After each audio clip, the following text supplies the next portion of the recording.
of a comically stretched out campaign. Far Cry 6 took the same direction as AC Valhalla. It wants playtime, so it went big, and this is the biggest Far Cry by far.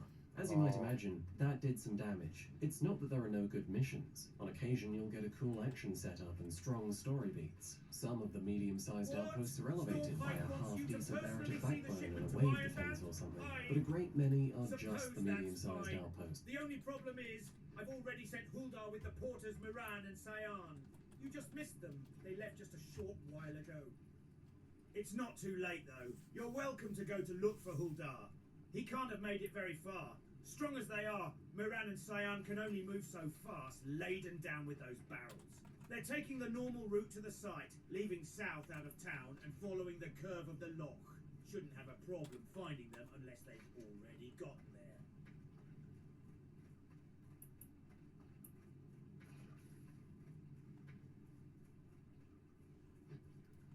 And the shit this game pulls to play for time is embarrassing. Destroy signs in the open world. It always is. Spray paint signs in the open world. Find 3 radio jammers. Find medicine at one of 3 checkpoints. Find a person, he could be in one of 3 places. Hack 11 signal boosters. Collect 3 parts, each stored in small to medium-sized outposts, each kilometers apart. The same thing, but with lieutenants. Drive to a place, get in a truck, drive back. I could go on. At times, you can practically see the worried faces of the developers who've just received yet another playtime directive from up top. It really hurts the pacing. The quality control, too. I don't need to tell you that none of this is fun, but stretched resources detriments everything. There are bad missions in Far Cry 6 that you can tell were meant to be the cool ones. There's almost an hour of build-up to dropping napalm in the tobacco fields. There's even a hot beat on the radio, but between the fields is a lot of empty space, and the plane's field is completely static, and there's no enemies to fight. So all you have to do is point yourself in the right direction and wait. Riveting. This isn't the kind of thing a game developer misses, it's the kind of thing they don't have time to fix. Ultimately, Far Cry 6's campaign blends seamlessly into the nearly flat content stream that defines the experience of the game, only making itself known when you stumble into a highlight or you're distracted by the absurdity of See, because it's where when I think of the entire island that they built and how really cool that could be for, say, like a Fortnite situation or a Fallout 76 situation or like, you know, or Far Cry Feral Primal Instinct situation where you have super fast run speed and you go running through it like fighting guys in a super fast situation where you run fast, super fast. I don't know if you guys ever saw Far Cry Primal, but the whole base of the whole point of the game was running around. And they would give you this super fast run speed. You could do these cool parkour jumps and stuff. And you had to slaughter these enemies in this really fluid way. And I actually really liked that game a lot. Despite it being a B game, it was like a B. Ultimately, Far Cry 6's big problem is that it is frequently boring. But that's far from the strangest problem, or the only one with a serious impact on the gameplay. Far Cry 6 is at war with itself. Its preparation mechanics undermine preparation. Its triviality undermines everything from moving to fighting. And this is a trend that continues, that runs so far and so deep that you could be fooled into thinking it was deliberate.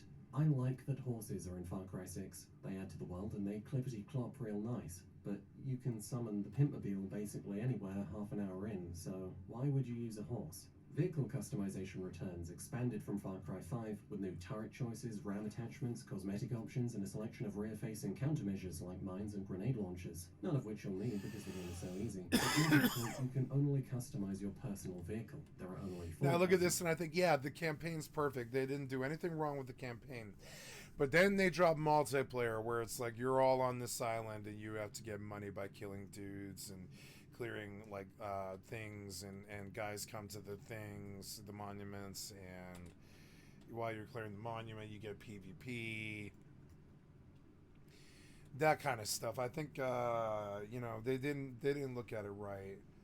They need to change the gameplay loop to survival. It's unfortunate, but it's true. Survival should be the basis of like all gameplay loops, kind of, in my opinion.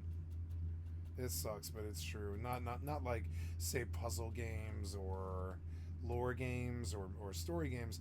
I'm talking about like gameplay games where you do a lot of gameplay, like Fortnite and shit like that. I think survival should be a fundamental thing. Like, honestly, you know what I think would make Fortnite really good? Is a day-long game where you have like you know, 10 lives, and it's super slow, and the island's really big, and there's like 50 players, and it's all really, and then build would be super good. Yeah, and it's nice and technical.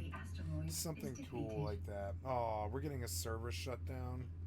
Oh, hour-long server shutdown. Damn it. Car that starts out with a ram, a turret, and looking pretty good. Not the best way to encourage using the customization, but it gets worse. You can also scan your own vehicles around to elect their colours and spawn them at vehicle pickups, but you can't assign them to become your personal vehicle, so no summoning and no customization, which reduces the entire process of car collecting to unlocking colours for one or two of them. Another of Far Cry 6's brilliant innovations is the police system. First problem, it's pretty hard to know it exists in a game that de-emphasizes open world engagement this much. Second, it fails to create the dynamic, free-flowing encounters that give good police systems their value. They just spawn nearby and have no real ability to chase you if you decide to leave.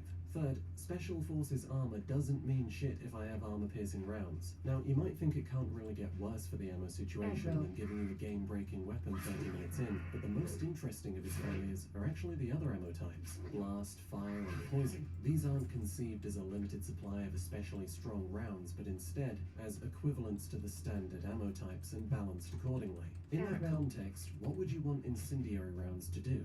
I'd say less damage than a normal bullet, with damage over time, and a disabling effect on the target as they panic, which is exactly what they do, just not very well. They hit with the impact of a fart, the damage over time is pretty similar to a fart too, and you can have them looking like the Human Torch, but they'll still shoot straight. I know Ponzi schemes with better balancing than that. Poison's basically got the same problem. Idea is you shoot them enough and they'll turn against their mates. But the indirect damage of a largely incompetent ally is so colossally outperformed by the direct damage you've lost that it feels almost like a joke gun. And to make matters worse, the ammo isn't balanced according to the weapon type. Pistols fire slower than assault rifles, right? So you'd expect pistol rounds to be stronger per shot. They're not. An incendiary assault rifle is usable. An incendiary bow, however,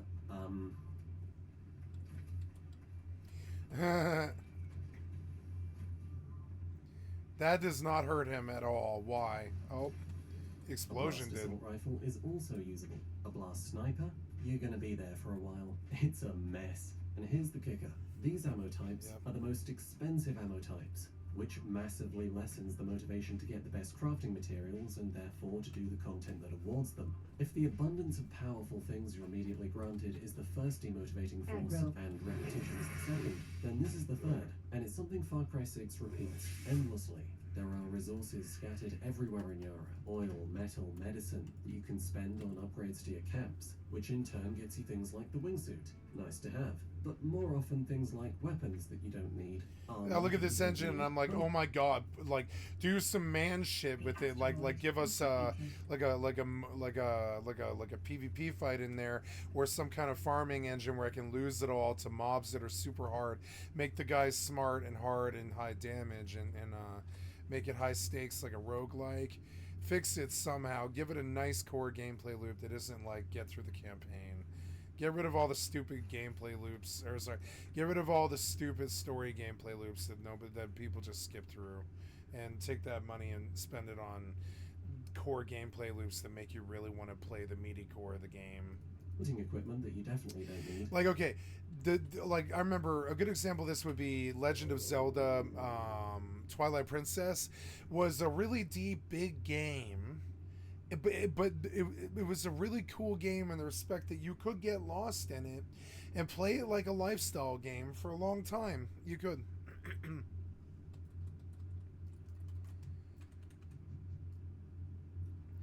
It's not the tunnel rat vermin. It's like this miner's gear. But I don't know how to open it, or I don't know how to enter this place. I think I'm going to go back to Thelsamar now. Bandits to send you missions for money that you don't need because money spent on weapons that you don't need. For a similar reason, I didn't. I'll go do that quest. because I didn't want depleted uranium, because resolver weapons, which are a bit like Destiny's exotics, though fun in design, are pretty much always worse than anything you can make yourself. The same thing applies to signature weapons, Destiny's legendaries, because they drop with fixed ammo types, and fixed ammo types translates to laughably useless well over half the time. Poison, fire, snipers that shoot soft target rounds or blast rounds. I enjoyed seeing what I'd get enough to open weapon crates nearby, but it was a lot harder to justify doing treasure hunts for signatures, and that's unfortunate. It's a low bar, but treasure hunts are the best of Far Cry 6's side content. They're creative conceptually, and they're the only way to find gameplay that doesn't shoot people in a medium-sized outpost. But beyond the materialistic consideration of treasure that's likely to be junk, the excitement and fantasy of a treasure hunt depends on the promise of treasure. Kinda kills the excitement when you're going after what might as well be a used condom. Far Cry 6 doesn't have a skill tree. You start with most classic Far Cry skills and the rest are distributed as gear perks. This, combined with a relentless arse-sucking of the loot on offer, combined with how much you get at the start, leads to what is by far the weakest sense of progression in a Far Cry game. Yeah, what's the point of all that? I mean, in yet another example of doing the opposite of what was intended, Far Cry 6 is colossally less effective at meeting its own ends than what colossally simpler entries in this franchise were doing over 10 years ago. Far Cry 6 is at war with itself. That was a spoiler. One of the things Far Cry 6 is at war with is being a Far Cry game. Perhaps now that name is just code for generic open-world shooter and nothing seems amiss. But even one entry prior, with Far Cry 5, a coherent and strong identity had been maintained. Far Cry, it's about the thrill and the horror of being thrust into the unknown. It's about a violent confrontation with a world where the rules are different. The rules of normality, morality, and reality. It's about survival of the soul as much as the body. That's why these games have always prioritized immersion, both through belief in the situation itself and through a connection with the protagonist as a physical, vulnerable being. That's why we had the supernatural and the psychedelic, introspection on violence and human nature. And that wasn't just Far Cry's identity, that was its strength. Far Cry's always been a good shooter, but if anything made it great, it was Karat, its divinity, its mystery, the unforgettable sweat of blood and sanity on Rook Island, the paranoia and unreality that seeped through the blissful Hope County. The extremes of Far Cry 2 are a testament to that truth. Far Cry 2 is so good. Unfun, but in the name of an experience, and so it's a cult classic. Far Cry 6 does not Far have Cry the 2 is strengths special. of a Far Cry game. In the case it undermines them, it's just a bit tragic, considering the game's dire state. In the case Far Cry 6 doesn't even bother, I feel something more akin to betrayal, because when I buy a game called Far Cry, I hope for a Far Cry game in return for my money. And Yara is a massive disappointment. It's worth immediately saying that it's a disappointment in relative terms. This is still a game well developed by Ubisoft, and despite the company's downward trend, they haven't lost their touch yet. It looks good. The characters sure as shit don't, but look at those trees. Look at the water. Look at the crabs. The detail in villages, farms, and outposts is exquisite. The burning red sunset kaleidoscope is a That's sight all to they're behold. selling The too. lightning storms are too, on the strangely rare occasions the game decides to show them off. The classic cars are wonderfully modelled, inside and out, and the radio furthers your connection to the culture of the setting. But it is pretty boring. I mean, it's largely experienced by mindlessly drifting along endless stretches of concrete highway, an experience I'd hardly characterize as unfamiliar. But even if it wasn't, there's nothing interesting, much less alien, about Yara. There's no pervading sense of mystery or divinity or insanity. The rules aren't different here. Nothing is unpredictable. And its supposed characteristics, like the scarcity of resources or being oppressed, or its Cuban culture, are far too surface level, far too disconnected from the Yara we experience to have a meaningful influence on the way it feels. Yara feels, well, it doesn't feel like much of anything, really. It feels like a commute through a slightly exaggerated Latin American country. And it's not just Yara. This type of problem is the biggest problem with the best thing about Far Cry 6. The story. Yeah, that's not something anyone expected to hear, but Ubisoft poured a lot of money into making the story thicker. It's thin in the sense that there isn't much deep character work, there aren't any themes, but it's thicker than a nice spice of meat compared to what Finn meant for every other Far Cry. We got the voice protagonist back, but back implies Danny's like our Jane Jason. She's not so shy. Danny talks just as much as you'd expect a human being in her situation to talk. And she's acted remarkably well. And she's likable. She's got a street smart vibe about her, a well-defined personality. I really liked playing as Danny. And Danny's success is repeated. That's the best thing about this game's story. Compelling interactions between fun personalities, enjoyable dialogue, good banter, and at times, going through enough hardship with those personalities to form something approaching a connection. It's fun. It's a lot of fun, but it's a lot of fun mostly in the sense that there's a large amount of it, not in the sense that it's of the highest standard. Development was stretched thin. The campaign felt the effects, so does the story, and there is as much mediocrity as anything better. But even if that wasn't the case, the story is plagued by its comprehensive and completely shameless lack of originality. You can see most of the punchlines coming if you've ever seen a Marvel movie, and all the characters are entertaining, but all in ways you've seen 100 times before. Everyone in this game is a walking trope.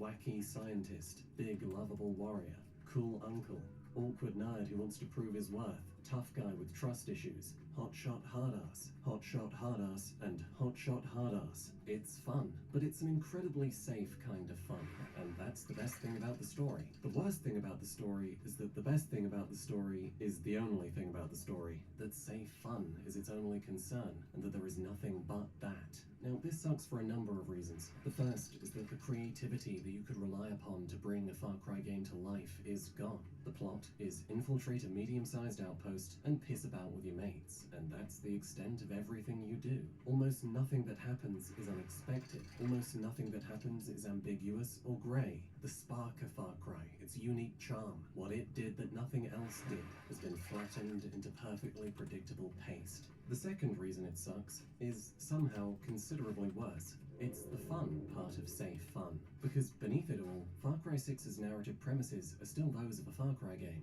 Its concern is revolution, fascism, and cycles of violence. And it does struggle to make that work without characters designed only to entertain, because you just can't take its seriousness seriously.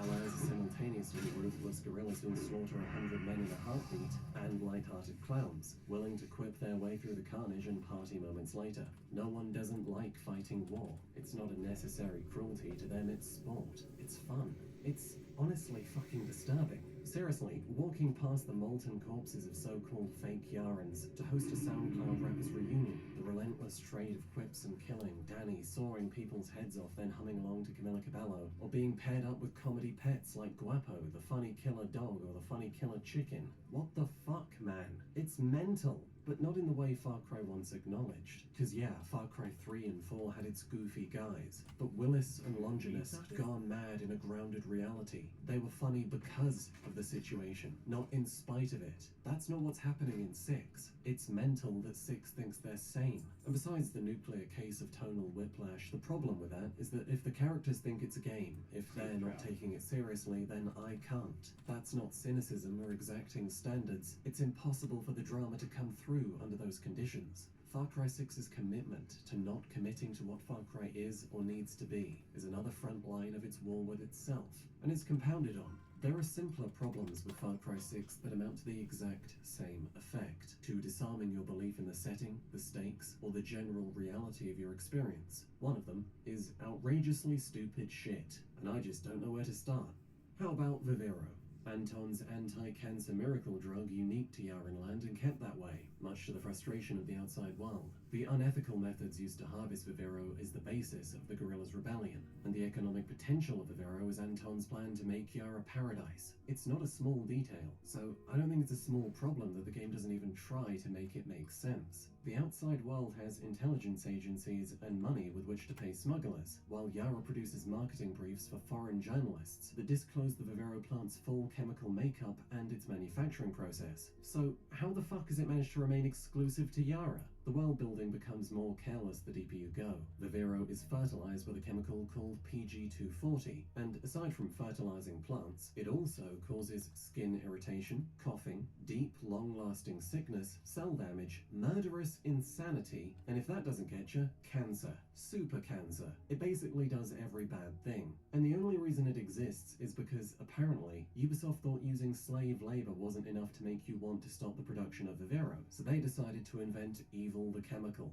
It so clearly exists for the sole purpose of making the bad guys look worse that my immersion never survives being reminded of it. Even gender is something Far Cry 6 doesn't really have a handle on. The Yara we exist in is one where women occupy positions of leadership in traditionally masculine environments, no less, significantly more often than men do, where there are as many women in combat as men, and female Dani is treated identically to male Dani. In a country this progressive, it does seem strange that Admiral Benitez was promoted to encourage women to join the military, or that Anton's mother couldn't run for president, or that Carlos Montero wouldn't have left his land to his daughter, when that same daughter leads his militia. What traditional patriarch accepts a woman fighting his battles but couldn't stomach inheritance? In any given instance, Yara's social politics are decided by a dice. It's always stupid, and it does serious harm when it becomes central to the plot. The least important example of stupid shit is also the funniest. The guerrillas are trying to stay hidden, right? That's kind of the whole idea. But Ubisoft want you to see them easily, and they don't think very highly of their player base, which is why everything associated with the guerrillas advertises its presence so loudly. It's like they're trying to branch into tourism. Forget the giant camps, flags, and signs. I want to talk about the color.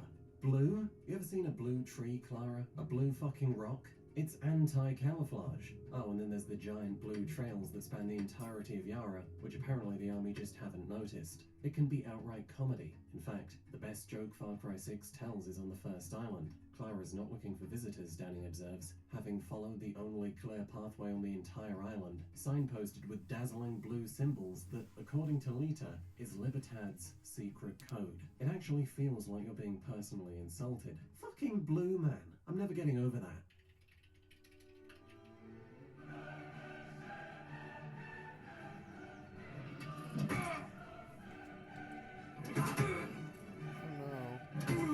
Oh no. Please.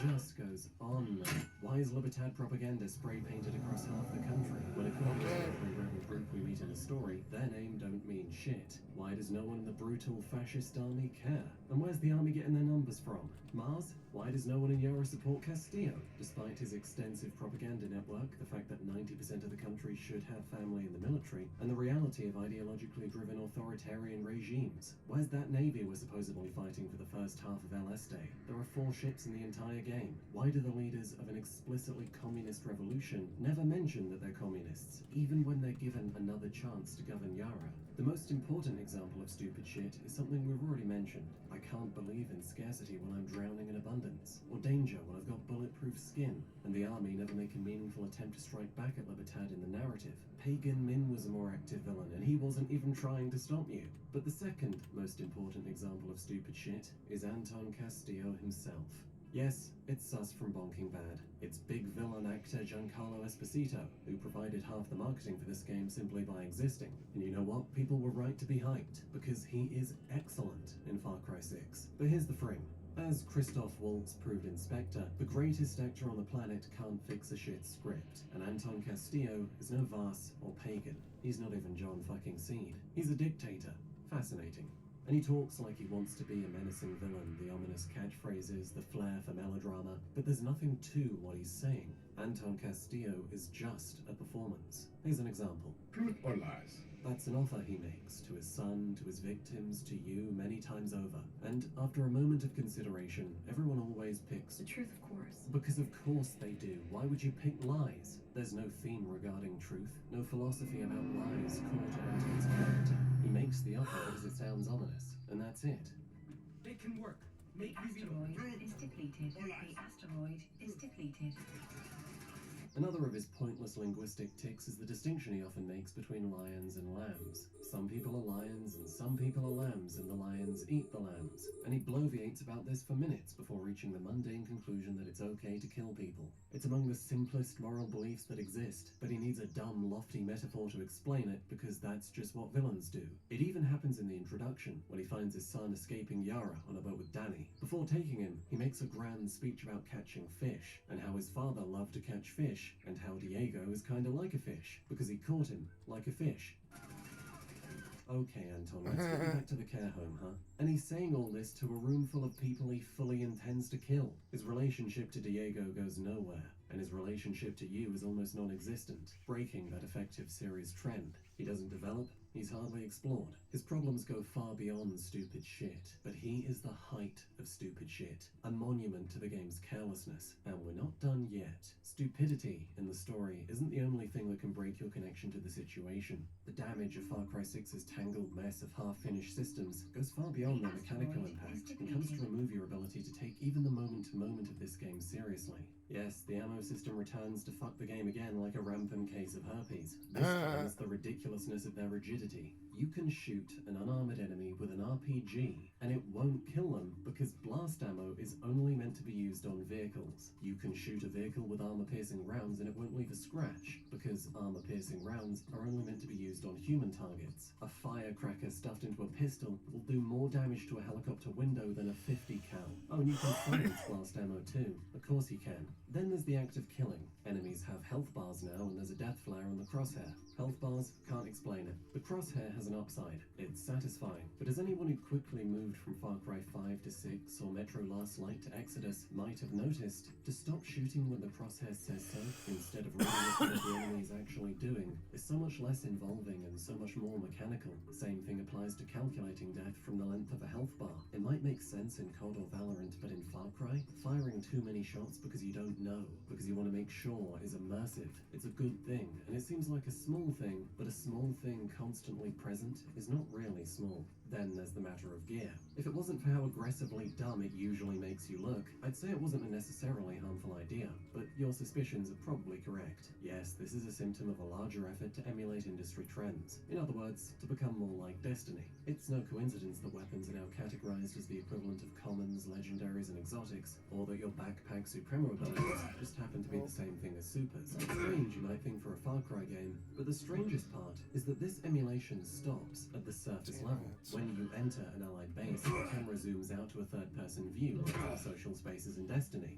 There's no seamless multiplayer, and co-op is no more important to Far Cry 6 than it was to Far Cry 5, so what was the point? The only thing this achieves is showing the player what it looks like. And in a game where Danny probably looks like a muppet, that's almost never a good thing. It continues if you to accept a mission and you're pulled from reality into the RPG astral plane, where the character awkwardly continues their monologue, and you're told what resources you stand to win, as if you have any reason to consider mission choices based on their material rewards.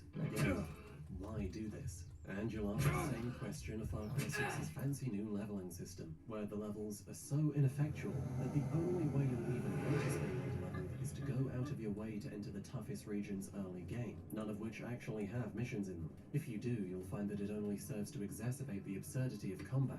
It takes half an arsenal to dent their health bars with body shots, but it's still one-shot headshots, which is hardly an immersive distinction. And on guerrilla mode, it's even worse. It's one-shot headshots on armor enemies, because of course you'll be using armor-piercing rounds. But the added difficulty of guerrilla mode gets to the point that armor-piercing rounds can no longer one-shot headshot non-armored enemies. So to kill someone with less protection, you'll need to shoot them in the head twice. How do you even... What am I supposed to say? Blizzard math. What did this accomplish besides harming the immersion whenever you're reminded it exists? What was the point in any of this? Far Cry 6 has RPG aesthetics, but no RPG elements. It looks more like Destiny, but it's not more like Destiny. So what was the trade-off? What did Ubisoft expect in return for the damage this does to the immersion? It's not a rhetorical question. The result might have been ineffective, but there was an intention, and it was to make the game more marketable. That's the idea behind pretty much everything that's bad about Far Cry 6. More players want an uncompromising...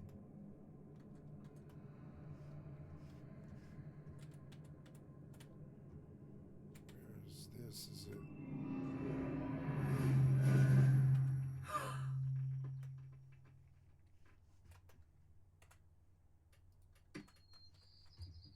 Oh, I'm in syndrome.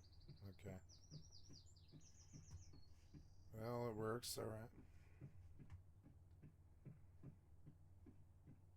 Can you get back to work? Maybe get killed in the graveyard.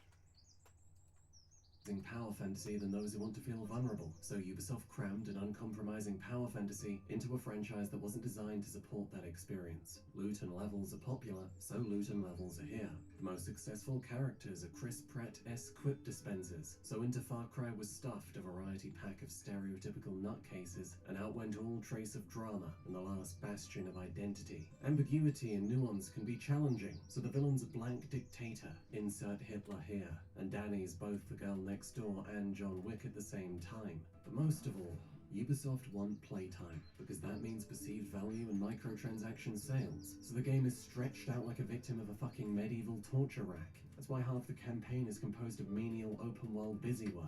That's why all its new ideas are so underdeveloped I'm surprised EDP hasn't asked them for nudes. That's why nothing fits together, because it wasn't part of a vision, it was part of a directive. And that's why you take Esperanza at the end of the game, and Anton kills Diego to protect him from you. And we're expected to believe Danny cares about this kid, having spoken to him a sum total of once before, and having slaughtered half the population of Yara to be here, and then she's put in charge.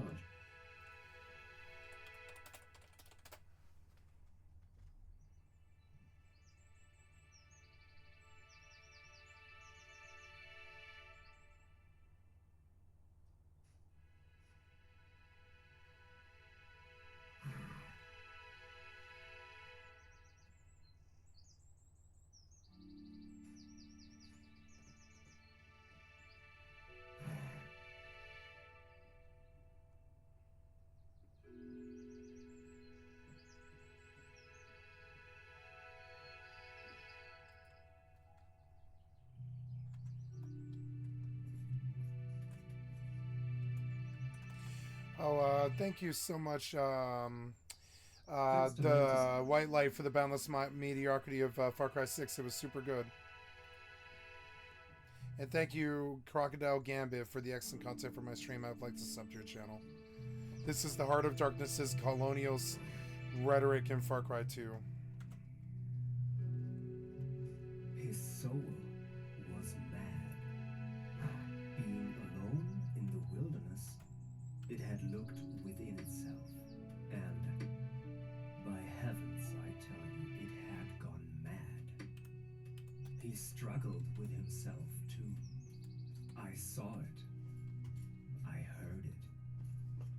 I saw the inconceivable mystery of a soul that knew no restraint. I need to go get a pig and tame. And no fear, yet struggling blindly with itself. So I can get taming to 100 so I can actually Cried in a whisper, tame those pigs. some vision. He cried out twice, a cry that was no more than a breath. The horror. The horror.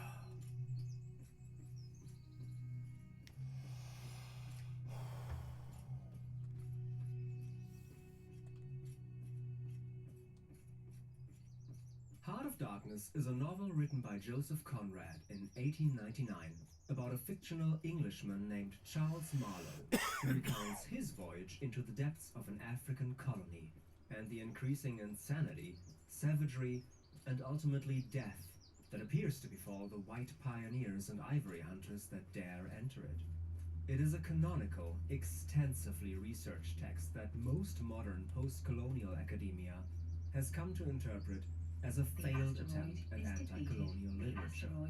A work of art that may very well intend to condemn colonialism, yet relies heavily on the very same themes and rhetoric that was at the time used to legitimize the colonialist practice that it was supposedly criticizing.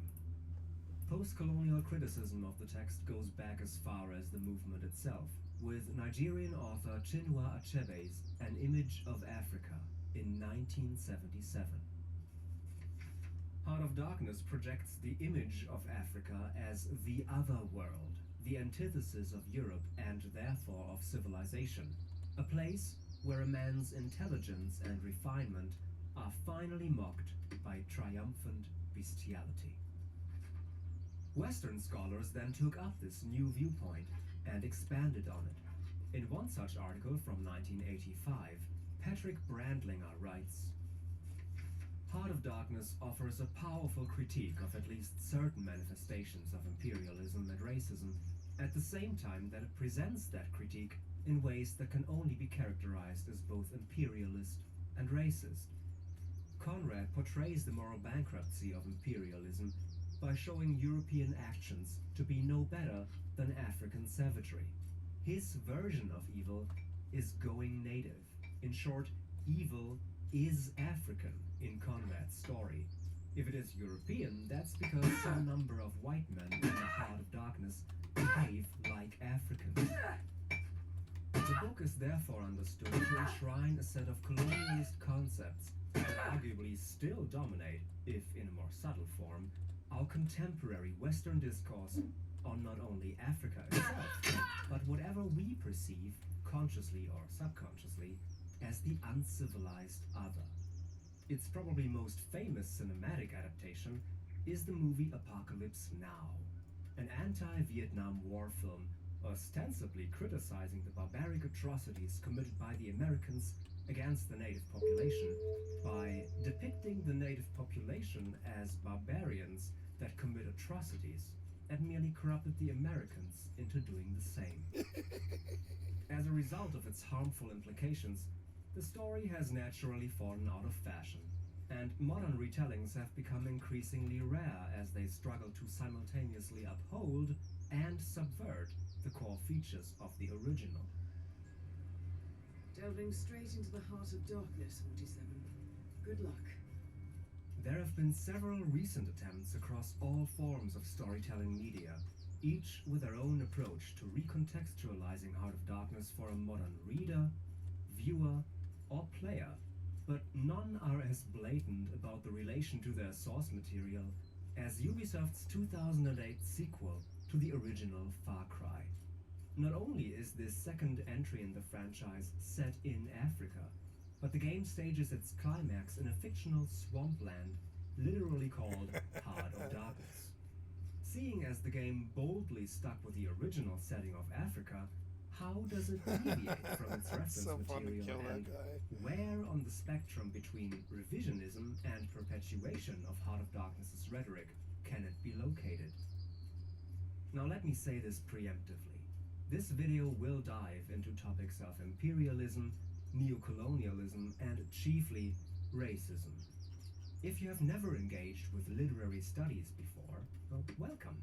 You might be surprised to hear that you can, many would even say should, interpret a cultural artifact solely based on its content and socio-cultural context alone. Now, by contrast, some viewers might at times feel the urge to tell me that I'm over-interpreting. It is a That stolen this is not item, what yeah. the developers were thinking when they created this game, and that they didn't intend any of this. To which I would reply, yes. Yes, they likely did not. Anyway, this is also a trigger warning. I will touch upon very racist colonialist descriptions and depictions of non-white people, the topic of civilian massacres, both fictional and real, as well as death in general. However, I will not display any photo imagery of dead or wounded people. Video structure and plot summaries. To determine the most viable points of comparison between the two texts, and then structure the video around them, we must first get an overview over what these texts actually contain, which requires a quick rundown of the plots of both the novel and the game. In addition, a brief post-colonial analysis of Heart of Darkness will highlight the angle that I will adopt to analyze the game later on. Heart of Darkness. In Heart of Darkness, protagonist Marlowe recounts his perilous journey to the Dark Continent. His younger self, fascinated with exploration and discovery, seizes the opportunity to sign with an ivory trading company and sails to Africa to replace one of their captains, who got killed by the natives. Upon arrival, Marlowe is immediately struck by the horrors of the land. Mass graves of deceased native workers, a tropical illness that plagues the company's stations, and a madness and desire for violence and infighting that appears to have befallen even the most high-ranking officers, along with a curious decline in overall sanity. Here is just an excerpt from one of the first officers Marlowe meets at the central station. The business entrusted to this fellow was the making of bricks, so I had been informed, but there wasn't a fragment of a brick anywhere in the station, and he had been there more than a year, waiting. It seems he could not make bricks without something, I don't know what, straw maybe. Anyway, it could not be found there, and as it was not likely to be sent from Europe, it did not appear clear to me what he was waiting for. An act of special creation, perhaps? However, they were all waiting, all the 16 or 20 pilgrims of them, for something. Though the only thing that ever came to them was disease, as far as I could see. The steamer that Marlowe was supposed to helm is in disrepair, and the station lacks the necessary tools to fix it. While waiting several months for the materials to arrive, he learns of a mysterious station master named Kurtz, who dwells deep in the jungle, and apparently produces more ivory than all other stations together, supposedly because he has adopted the violent and horrifying customs of the natives, who hailed him as their divine leader. However, rumor goes he is terribly ill, and his station might soon be lost. Once the steamer is ready, Marlowe and his crew therefore depart for Kurtz's camp, but the deeper into the darkness of the jungle they penetrate, the more terrifying and maddening their encounters grow. Many succumb to fear, starvation, illness, and even native war parties. When Marlowe finally reaches Kurtz, he finds him a confused and dying man in command of belligerent but loyal, almost devout natives. With his final words, Kurtz bestows upon Marlowe the conclusion to his journey into the darkness that broke him. The horror. The horror. The asteroid is Himself depleted. very ill by this point, Marlowe barely escapes Africa and returns to Europe, safe, but forever changed. Heart of Darkness attempts to establish an anti-colonialist message, but its main tool in order to achieve this is to turn its othering up to 11.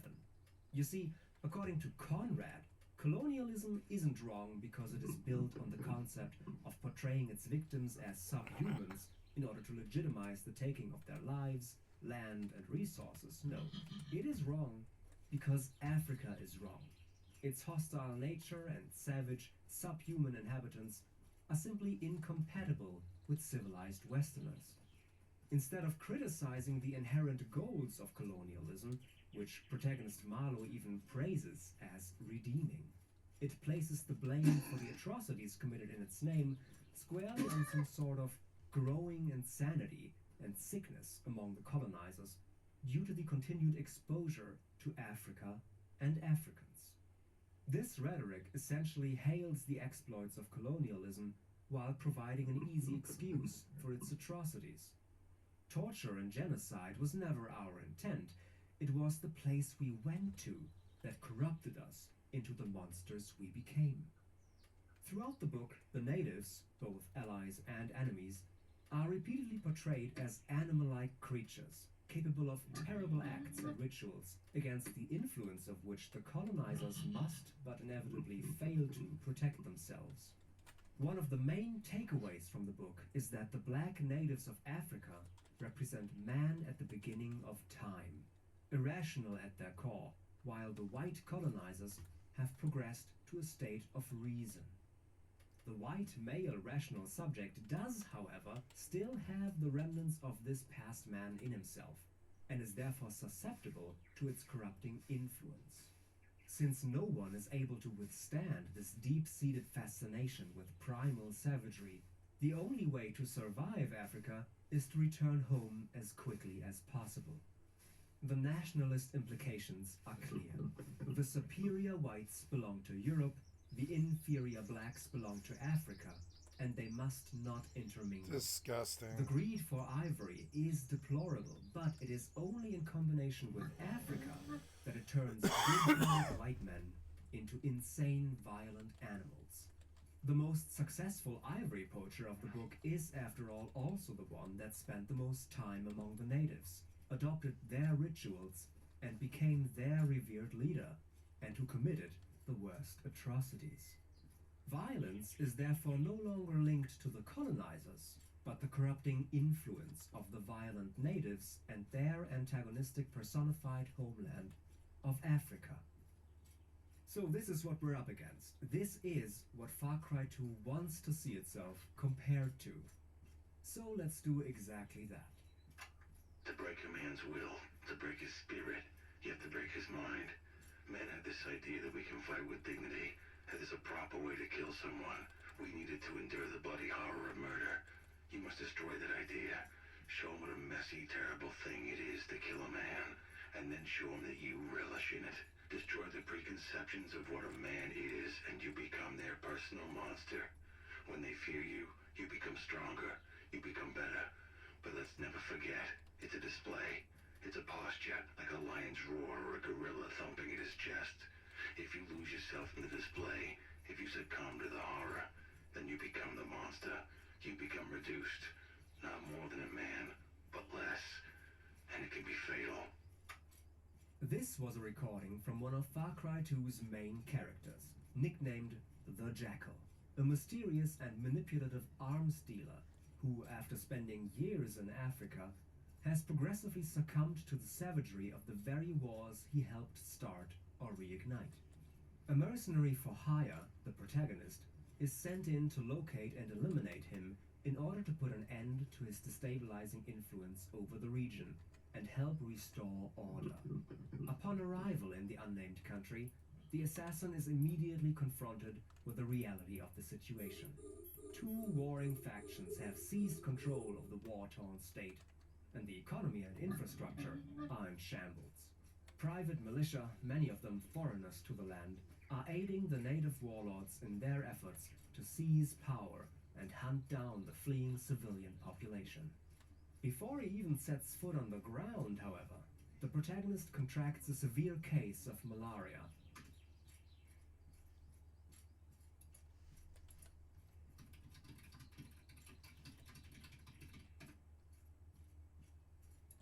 Malaria. Malaria.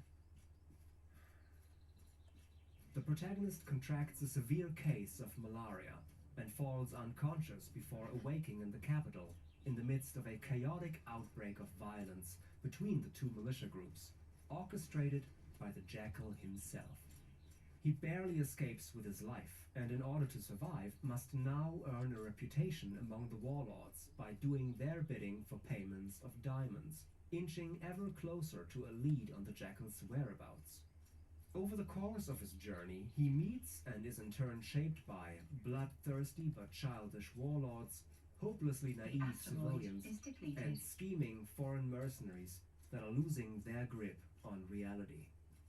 Himself slowly descending into the madness that appears to have taken hold of the country, the protagonist soon sees himself commit the same crimes and atrocities he intended to prevent the Jackal from committing, actively preventing peace in order to keep the warlords occupied and the diamonds flowing. Differences between the two factions, between good and evil, human and inhuman, become blurry, and soon there is no more end to justify the means, only violence for its own sake. When the factions eventually join forces to capture and kill all dissidents to their tyrannical rule, together, the Jackal and his assassin determine that the actual cause for the horrors of this place is the place itself, and that in order to save its civilian population from a massacre, the entire corrupted rest of the country must be exterminated, including the two of them. Both suffering from the final stages of their fatal diseases, they head into the heart of darkness, where the two factions have now set up their united headquarters to eliminate all their soldiers, officers, and leaders.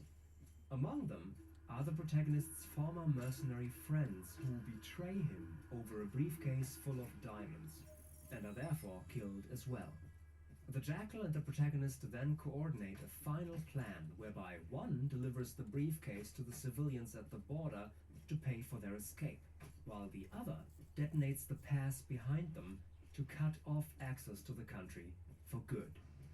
Before ultimately succumbing to his tropical disease, the protagonist commits suicide, although it remains unclear whether the jackal makes good on his promise to do the same.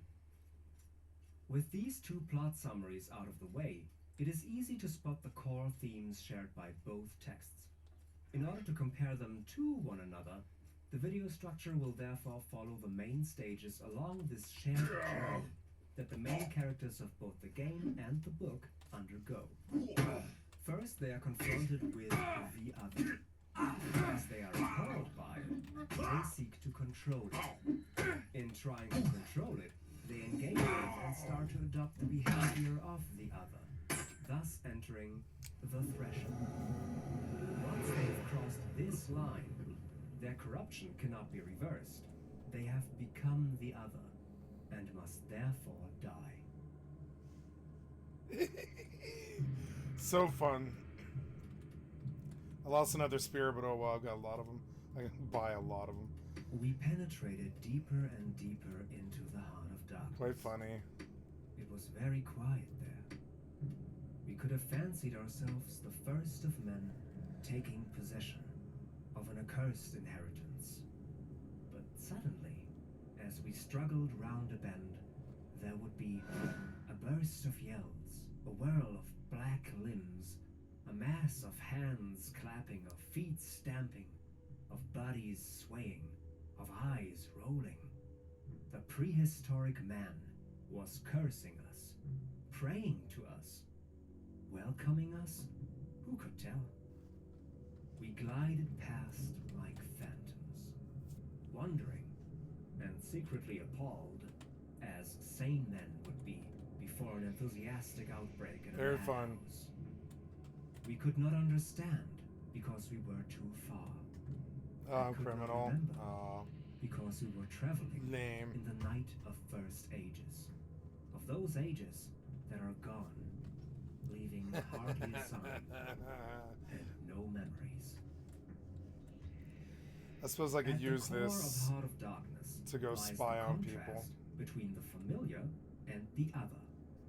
See if Marlowe, someone's in the representing graveyard the or not. familiar, pierces into the heart of the Dark Continent, exposed to No, I the don't think you can see people when incomprehensible, you're dead, though. disgusting, and most importantly, alluring sights, sounds, and beings that dwell within. Typical for the literature of its time, it conveys these categories as an essentialist binary opposition. The book tells us that at the center of Africa lies darkness, the unknown, and danger. The white pioneer must penetrate into that darkness with a beacon of civilization and bring enlightenment to its black natives.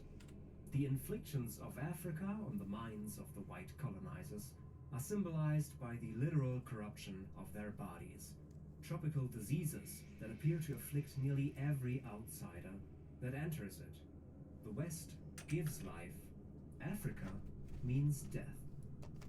This colonialist rhetoric is based upon the concept of the West as the paragon of culture, whereas Africa represents pure nature, which absolves the West from any guilt of exterminating cultures and pillaging the Absolves resources them, of huh? another civilization. Yeah, absolves Since them, the huh? Africans Does it? have no culture, they are therefore Oh, the Africans part have of no nature, culture, huh? of the primitive wilderness. They are the land. Oh They my do not work god. it, and therefore they do not own it, which leaves it ripe for the taking. In order to legitimize the means by which the land is then taken, the West is considered to represent order and sanity, while Africa symbolizes chaos and insanity, which makes it all the easier to blame Africa for violence, while the West is perceived as merely reacting to the impulsive aggressions of the supposed savages from a default position of peaceful intentions. The final opposition is what Ernst Bloch calls Ungleichzeitigkeit, or non-synchronicity. Africa and the Orient, along with their inhabitants, are contained in a bubble of eternal past, while the West represents the present, progress, and history.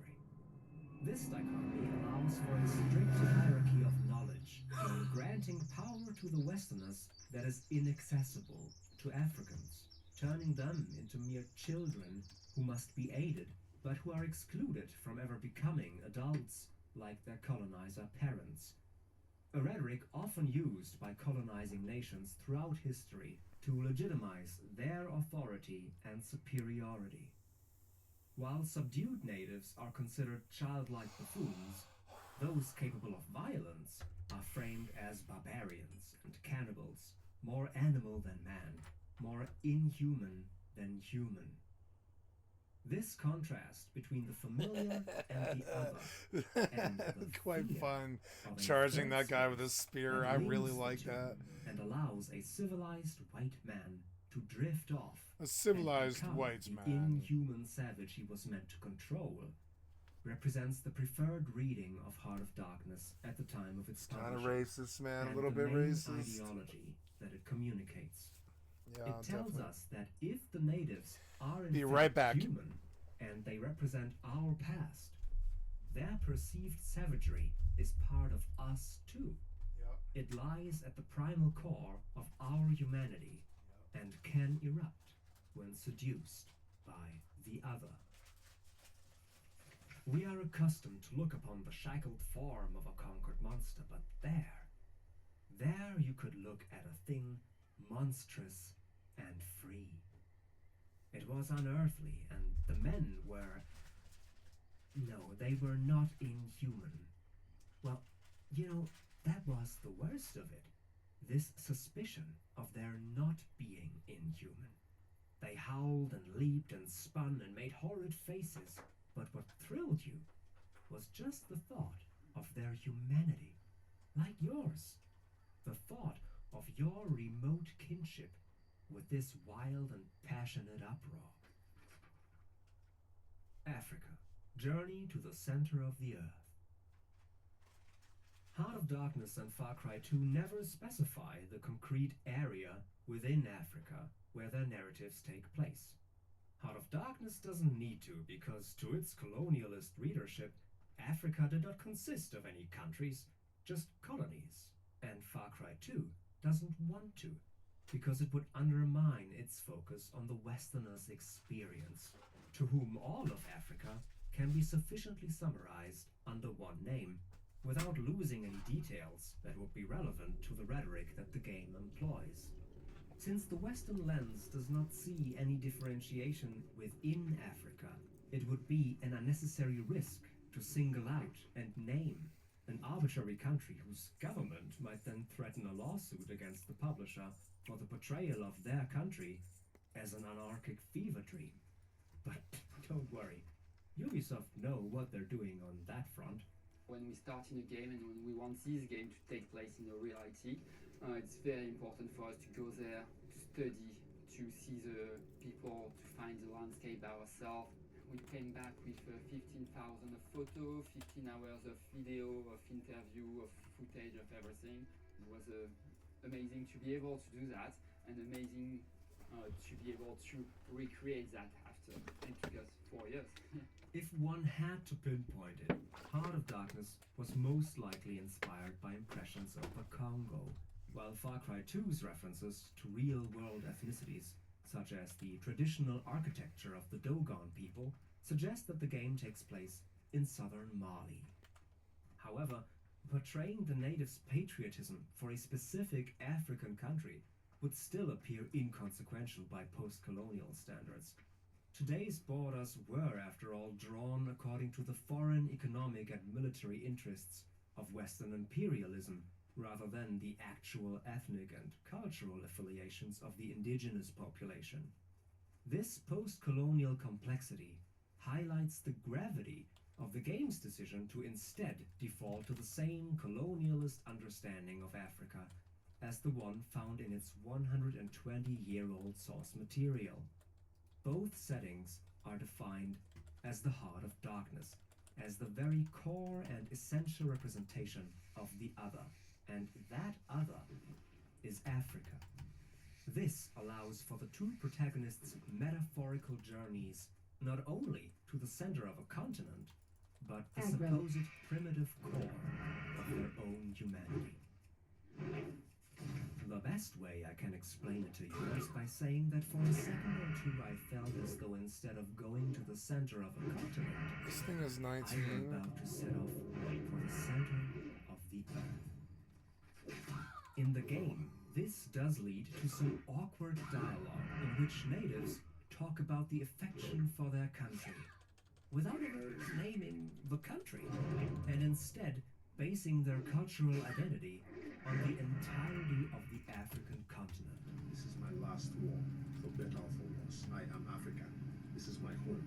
This is my house, my country, my continent. You are a scavenger and a trespasser. If Marlowe's first experiences on the steamer and at the outer stations introduce the beginning of the end of civilization, so must Far Cry 2's opening. Instead of Heart of Darkness's outposts with ever-rising degrees of madness, the game starts with a linear taxi ride in which the country's crisis is roughly explained, but also, more importantly, severely downplayed to heighten the effect of otherness. We learn that militarized factions have taken hold, but also that It's okay. They keep to themselves most of the time. a car wreckage on the side of the road, Don't let this concern you. Just boys in your steam, right? You remember how you and the guard post militia don't like the propaganda-spewing radio DJ.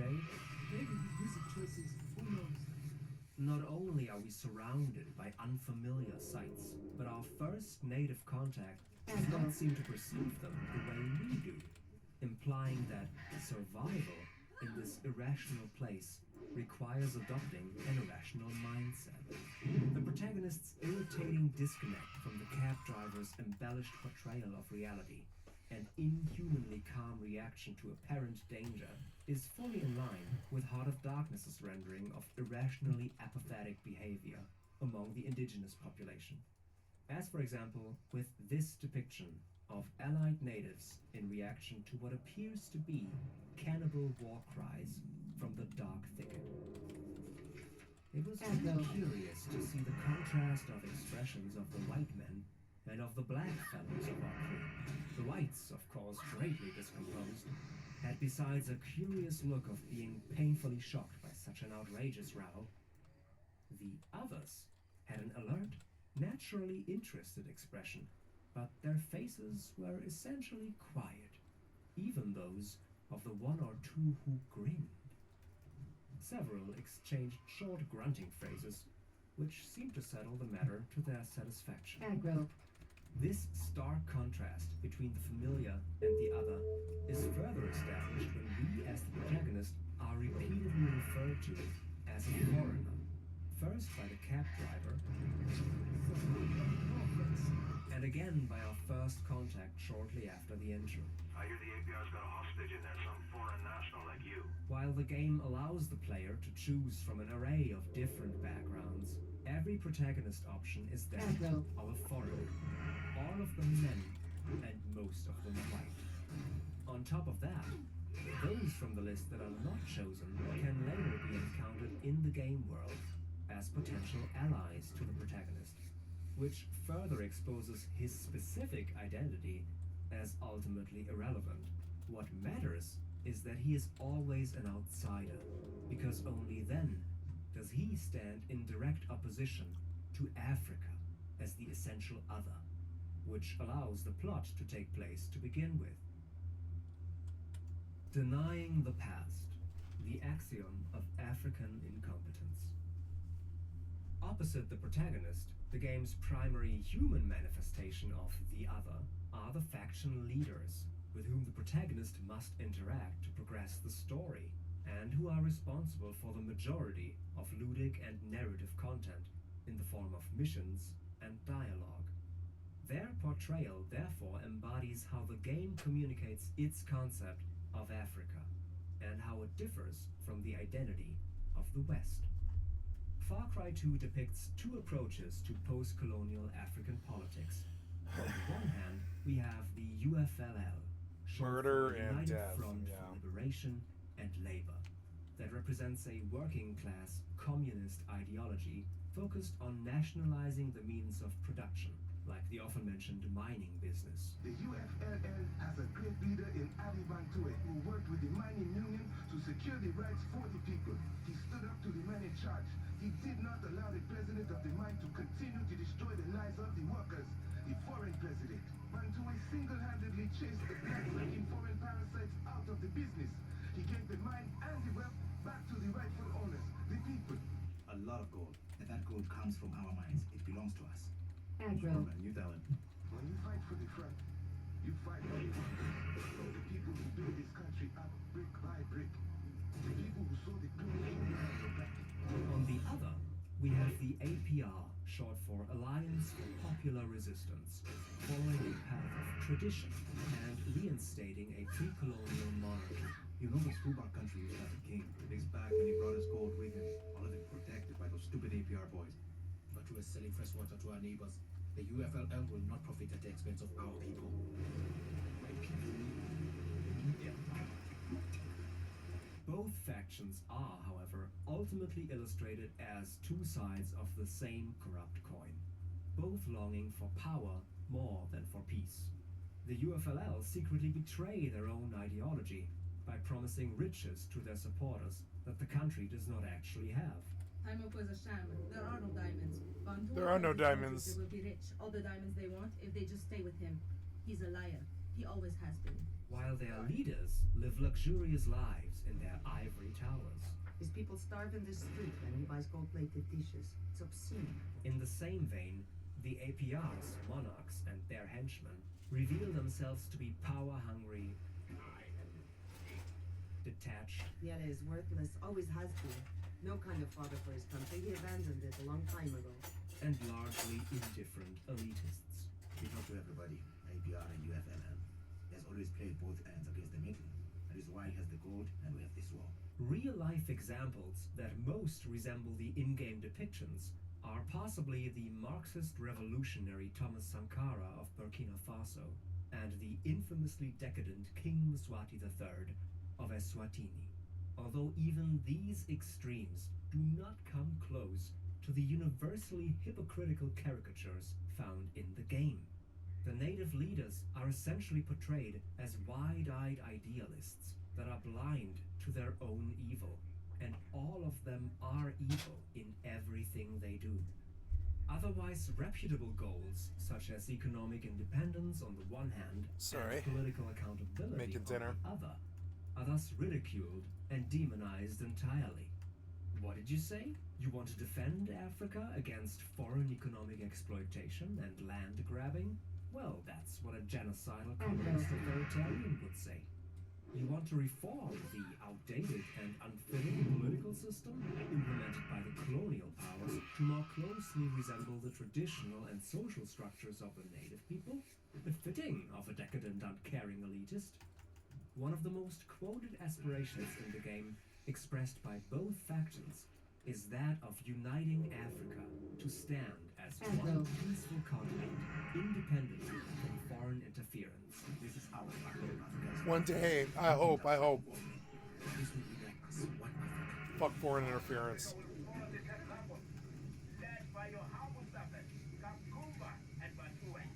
However, by putting this admirable Pan-African goal, often uttered in the actual African post-colonial struggle, into the mouths of fictional, consistently naive tyrants, the game paints it as a naive concept that is therefore not only unachievable, but actually the cause for the tyranny and war that plague the country. To add to the naivete, all leaders appear to genuinely believe in the universal good that their actions bring to all people, no matter how violent and obviously malicious they are. We're always right. It's fine. I will be the voice of stability and peace. Yeah, I will be the voice of stability. Silence their station. I hope we'll consider our cause. The lies these men tell are helping no one. And this is when we take control of this country and bring order, stability, strength, where enemies will fall before us. I hear you know how to work with explosives. We need a man to shut down the line. Of course, we would never be involved in such a thing. It must be the way of a free agent. But this is wartime. Suffering is unavoidable, right? It's for a greater good, for a stronger Africa. By contrast, is always a foreigner, is usually portrayed as someone who sees the bigger picture and is aware of the hypocrisy on display, but plays along to get paid. Major and I were just discussing what to do about the radio announcer. The propaganda machine in this country is quite impressive, really. It is all lies. Yes, of course, when it's the UFLL broadcasting. No more money, no more PMC. Well, then keep the details coming and you won't have a problem. Yes, of course, that is what it is. Not the whack, not the whack to build a strong sticker. Is that what you got? Then really? There's pictures of the children in our camps dying of dysentery. That's very sad. No, people say we're breaking hearts. We have to send them to none of them will ever get a full son. It will eventually. But it has to come to us first. We know how to handle it. Yeah, sure you do. They are the adult in the room, while the natives are presented like squabbling kids fighting over a toy. APR is the shit now, thanks to you, yeah? And thanks to me. Thanks to me. Sure, they need the money. They wait for me. Show these little boys how it's done. We've ascertained... No, I ascertained. Me. Us. Yes, the UFO... This contrast runs through the entire game, starting with the intro ride, which, right from the beginning, establishes the theme of black people being belligerent and emotional, while white people can be reasoned with. In this scene, the appearances of the gods are largely randomized, except for their skin color. The first person speaking in an African language, yeah, this was a fairly racist game, and is always black.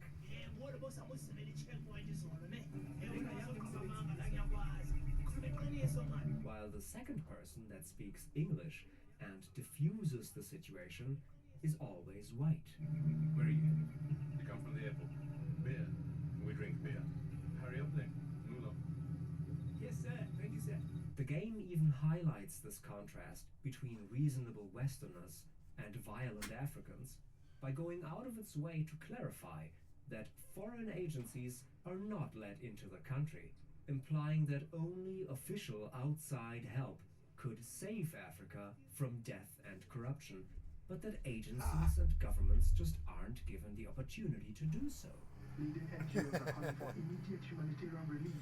Immediate humanitarian relief. Civilians trapped within these borders.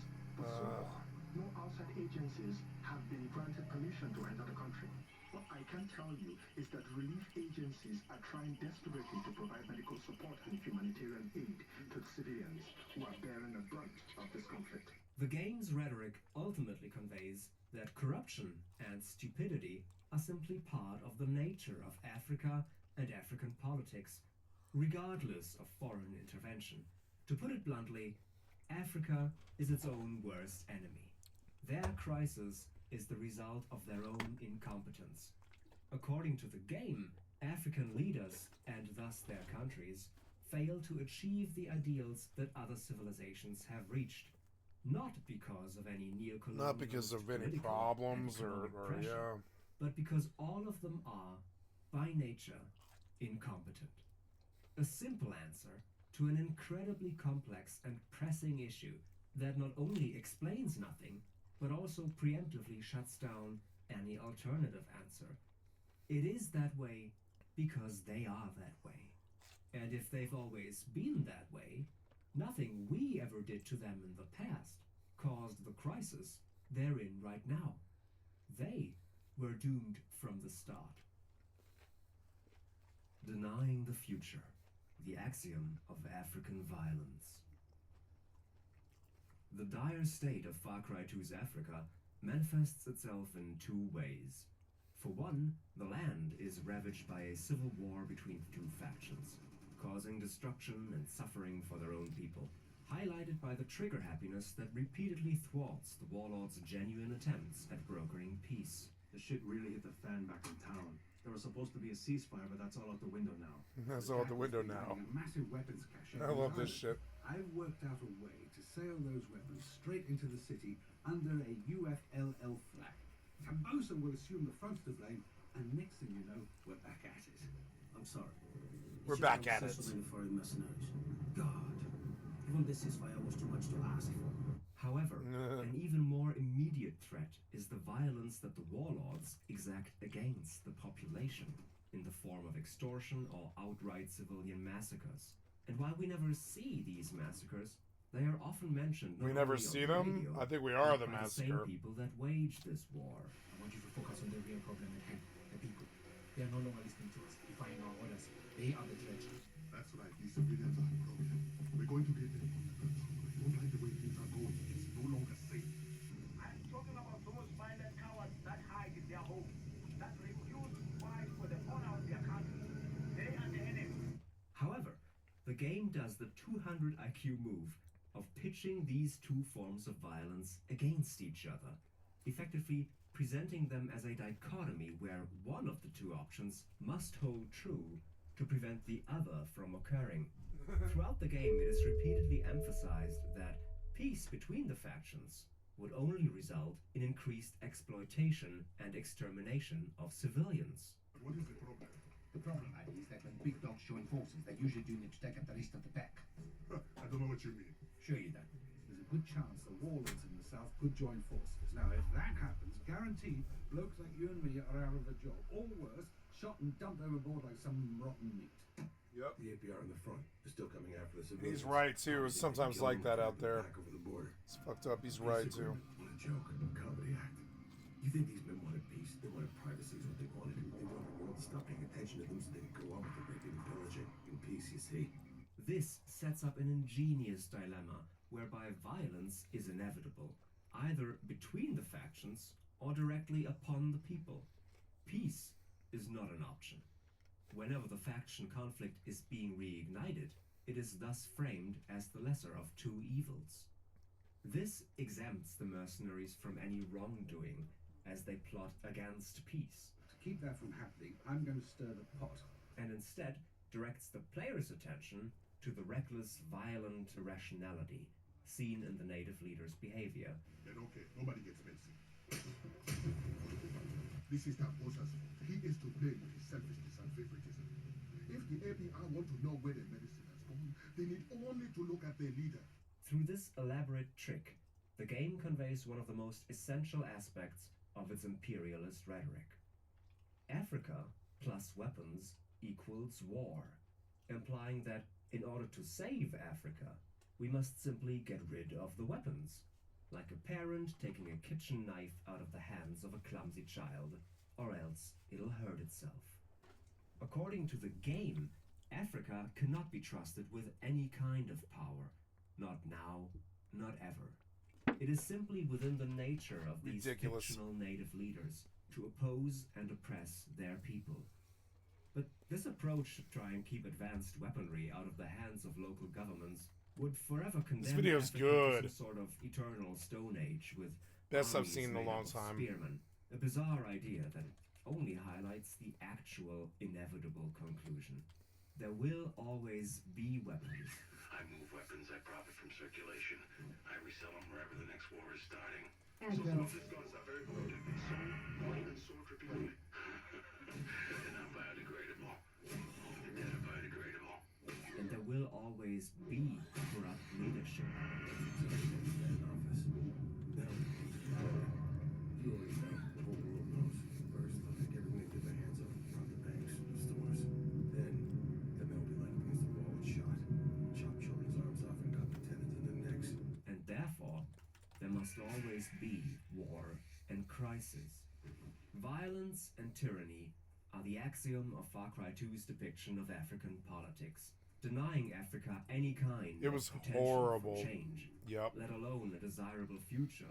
But that was the whole thing. It was like an expose on it. It represents Africa. It changed me. When you get in, you understand how futile that might be unless you're a local. And when you're a local, you're subject to the local politics. And when you're subject to the local politics, you're fucked.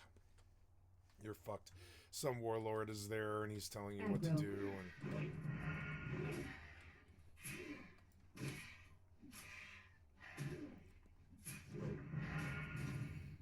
it's so annoying. They wait. This one didn't even cast.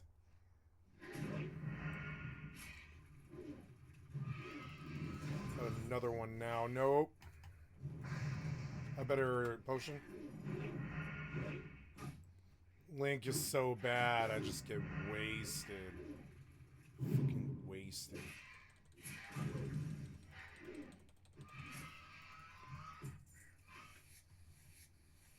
That sucked. Keep burning through potions like they're not even there anymore. Was that the last one? That was the last one. I'm out. I have to go back and buy more. Damn it, I have to make another trip to the auction house. Well, at least I farmed and I have money, you know? That's good. Got training coming up, but that's alright. We'll be able to afford it, I think. Where would you like to fly to? Gotta go to Stormwind. Where would you like to fly to? Stormwind. Be careful.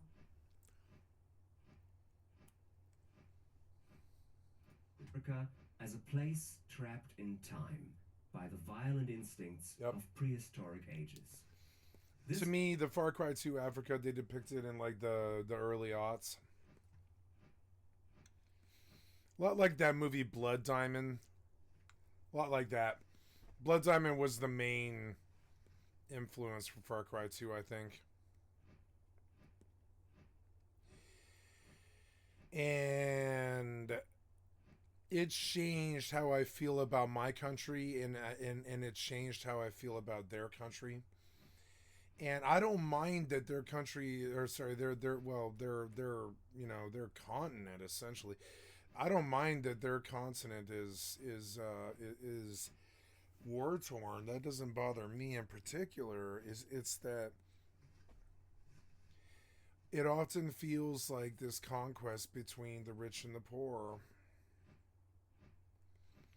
And I learned a lot about this. The minute you have money, it's pretty much means it's like synonymous with weapons and security. The minute you have money, you need weapons and security, or somebody just comes and takes your money, and that's why all those fucking problems start.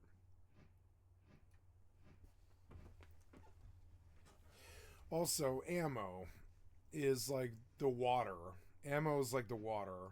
This concept can also be observed in Heart of Darkness, and is fully in accordance with the colonialist notion that Africa is not... Yeah, like, and I would like to say something. He took a lot of words to try to explain what I think I'll try to say in like 2 sentences, right?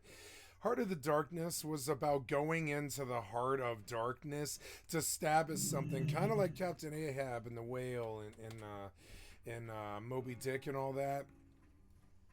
Go into the heart of darkness, like the center of Cthulhu, and stab at the core of it, and kill the thing that you know is killing men and is the big predator on the block, and you don't understand it because you've never seen it like head on, and if you have, you've only heard the horror stories, and anybody who did is dead.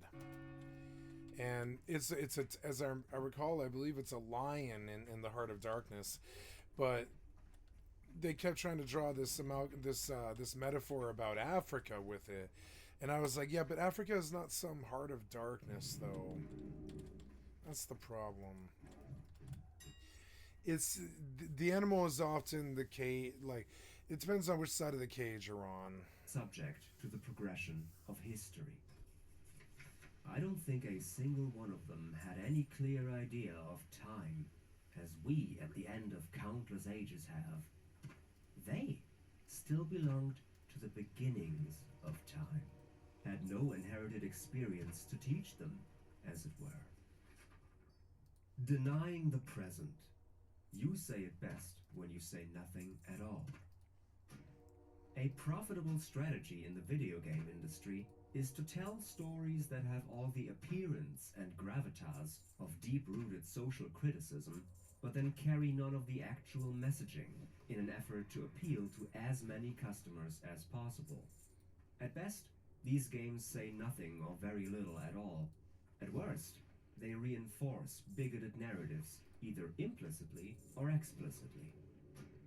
An ideal way of performing this feat is to do the following. In order to market your story as relevant and intellectual, it has to address the symptoms of some real-life social power imbalance, but so as to not drive away potential customers who might be in favor of maintaining that imbalance. Your narrative then replaces the causes behind these symptoms with an entirely fictional problem that absolves the actual profiteers of any guilt or even involvement.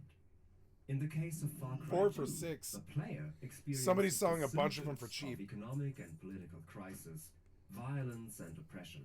But when pressed as That's to so what cheap, buy caused more. this crisis to come about in the first place, the game Somebody says, liberated me well, from my it's problem. Foreign intervention, obviously. Okay, how so? Well, the foreigners shoot the Africans. Anything else? Nope. So let us look into the twisted narratological purpose that Far Cry Now I don't have to 2's worry about potions for a while. mercenaries I caught a fulfill potion within the glut. game's rhetoric. Somebody like put a whole Possibly bunch the of them most up. revealing indicator of their role in the game's preferred reading is the fact that towards the end of the story, the foreign militia take over the factions, So here's what it's come to. Me in charge of the whole operation. turning them into a representation of the pure obsession with violence that the game projects onto Africa. Now that any pretension of goodwill is gone, the ideologies that the factions previously indulged in are revealed as mere propaganda, and the mercenaries simply portray that No one's cynical, ever stolen pure anything form out of here. an Not in the amoral, whole tyrannical history of governing the whole elite history that of is diametrically opposed to their subjects. However, the mercenaries and the villainous role they occupy in the story are just a convenient fairy tale to avoid having to address the far more complex systemic oppression and exploitation that many African Very countries true. are actually suffering from. Yep, the actual The game problem. instead implies that the foreign mercenaries' Violence is helplessness just the whole is to blame premise, yeah. for the state that, according to its own rhetoric, Nope. much of Africa is in, because the mercenaries hold power over, but do not care for Africa. Consider this example. When there's a literal foreign agricultural mega corporation in the game, exploiting the country's people, resources, and politics, the African faction leader and his mercenary aide agree to launch a military assault on it in order to weaken not the foreign business or the systems that allow it, but the other faction's standing, who just happen to be tasked with defending it. More importantly, the mercenary, who appears to be the driving force behind this decision, openly admits to not actually caring about the political and economic implications behind the phenomenon that sits at the core of this Don't mission. frankly care about that. Welcome to my inn, weary traveler. Sure, What can I do for point you? is that the APR's got an advantage of us. In the end, Be careful. those Welcome to presented my to inn, us weary as the traveler. What can I villains do in for you? this story are the reckless and Right, ignorant yes. mercenary aides, earning their pay for destroying the economy of a country they do not care for. By the time the mission concludes, the convoluted narrative has completely sidelined the obvious culprit for the economic crisis at hand and redistributed the blame from accountable real-world systems onto unaccountable fictional individuals.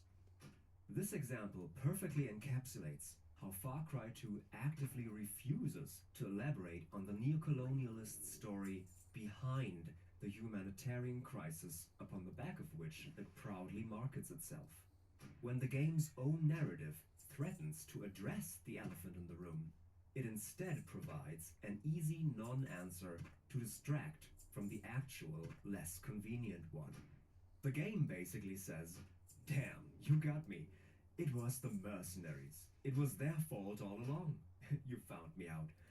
Well, I guess we're done here. There's nothing else to look for. Moving swiftly on."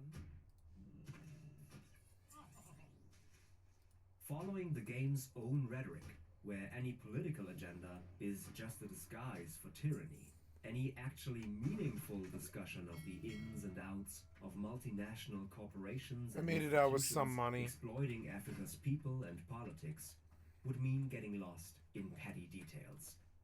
Far Cry 2, much like Heart of Darkness, discusses the effects of colonialism, but refrains from discussing colonialism itself.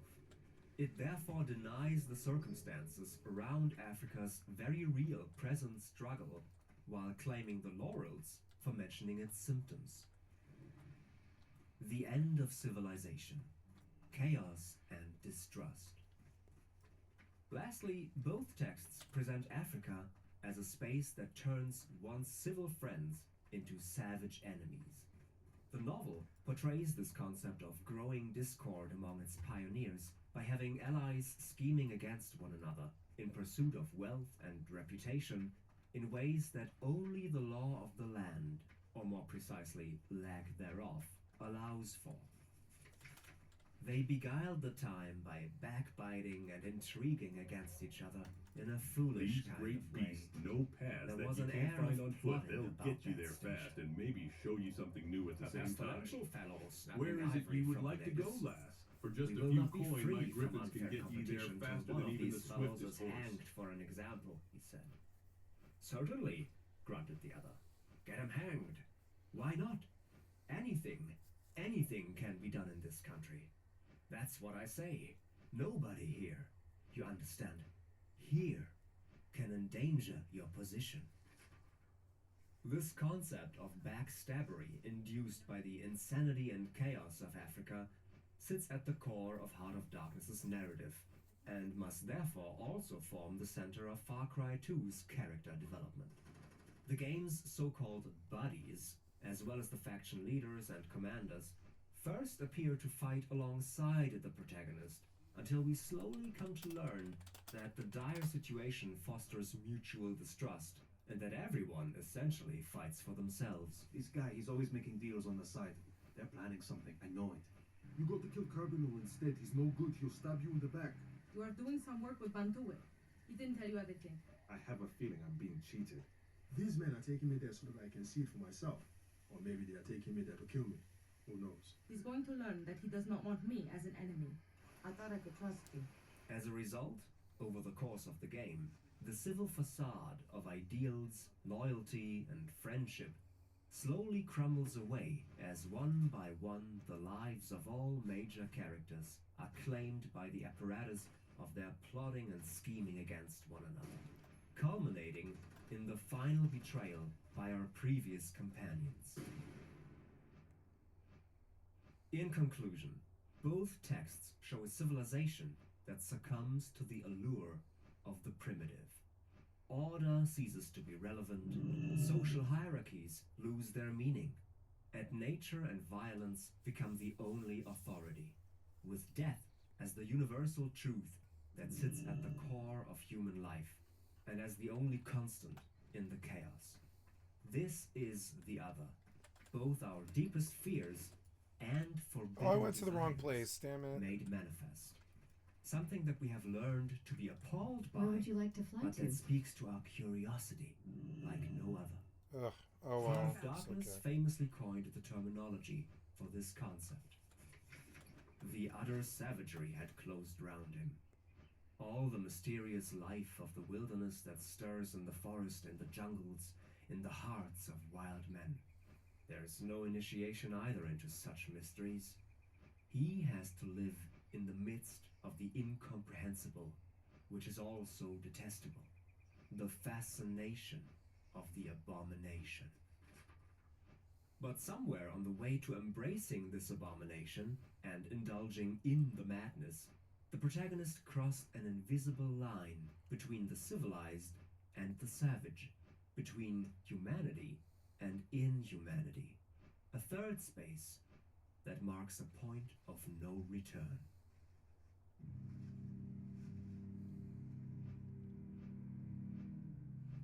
He had made that last stride. He had stepped over the edge, while I had been permitted to draw back my hesitating foot.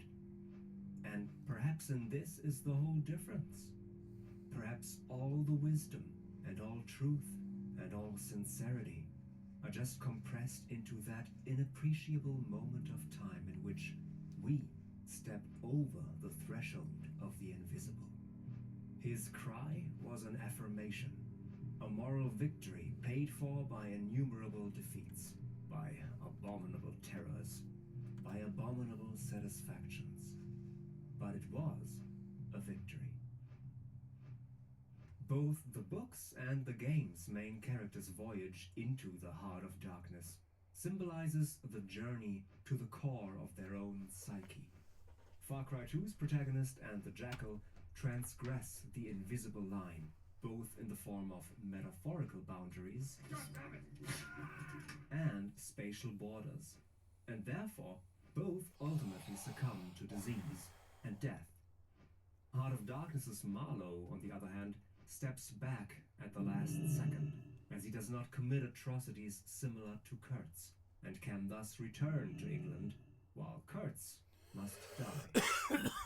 To better understand the concepts behind this threshold, we can look at it through the lens of a psychoanalytical theory that has proven quite popular in narrative fiction, which is the Freudian concept of the id. The id represents the primal instincts and drives of a human being, such as the desire to eat, to reproduce, and to kill.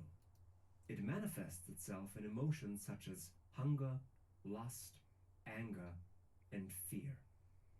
According to this fairly outdated, by the way, theory, the only thing that keeps the id in check is its opposite, the superego, which is an amalgamation of societal taboos and restrictions that a human being internalizes through a I think this is one of the better videos I've ever seen.